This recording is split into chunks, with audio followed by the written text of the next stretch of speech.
Welcome to టీ10. నేను రేవతి. ఆసియాలో అతిపెద్ద మురికివాడల్లో ఒకటైన ముంబైలోని ధారావి ప్రాంతాల్లో ఇల్లు కోల్పోయిన వారికి పునరావాసం కల్పించడం కోసం అవసరమైన భూమిని సేకరించేందుకు కోటీశ్వరుడు గౌతమ్ అదానీ నేతృత్వంలోని జాయింట్ వెంచర్ కంపెనీ ఆపసోపాలు పడుతోంది. ధారావి మురికివాడ న్యూయార్క్ సెంట్రల్ పార్క్ పరిణామంలో 3 వంతులు ఉంటుంది.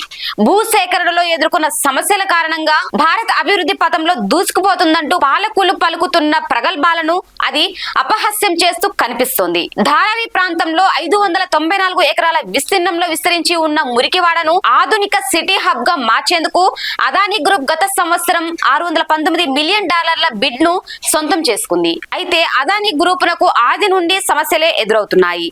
కాంట్రాక్టర్లను దక్కించుకునే విషయంలో రాష్ట్ర ప్రభుత్వం నుండి అదానీ గ్రూప్ నకు అవాంఛిత లబ్ధి చేకూరిందని ప్రతిపక్షాలు ఆరోపించాయి.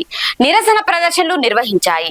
ఇప్పుడు తాజాగా ఆ గ్రూపు కొత్త సవాళ్లను ఎదుర్కొంటోంది. ధారావి ప్రాంతంలో 2000వ సంవత్సరానికి ముందు నివసించిన వారికి అభివృద్ధి చేసిన భూమిలో ఉచితంగా ఆవాసాలు నిర్మించి ఇవ్వాల్సి ఉంటుంది.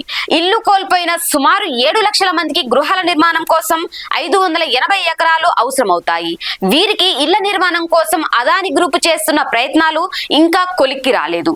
తమ వద్ద అవసరమైన భూమి ఉన్నప్పటికీ అదానీ గ్రూప్ తో చేయి కలిపేందుకు ప్రభుత్వ సంస్థలు సముఖత చూపడం లేదు. ముంబైలో ఒక్క అంగుళం స్థలం దొరకడం కూడా గగనమేనని ధారావి డెవలప్మెంట్ అథారిటీ అధిపతి SVR శ్రీనివాస్ చెప్పారు. భూమి లభించనిదే ప్రాజెక్టు ముందుకు సాగడం అసంభవమని ఆయన అన్నారు. 10 లక్షల మందికి గృహ నిర్మాణం చేపట్టాలని ఈ ప్రాజెక్ట్ నిర్దేశించుకుంది. అయితే అది అంత సులభంగా కనిపించడం లేదు. మార్చిలో ప్రాజెక్టు తన సర్వేను మొదలుపెట్టింది. 7 సంవత్సరాలలో నిర్మాణాలను పూర్తి చేయాలని లక్ష్యంగా పెట్టుకుంది. దేశంలోని అత్యంత ఖరీదైన రియల్ ఎస్టేట్ మార్కెట్ లో ముంబై ఒకటి. అక్కడ రియల్ ఎస్టేట్ ధరలు ఆకాశాన్ని తాకుతుంటాయి.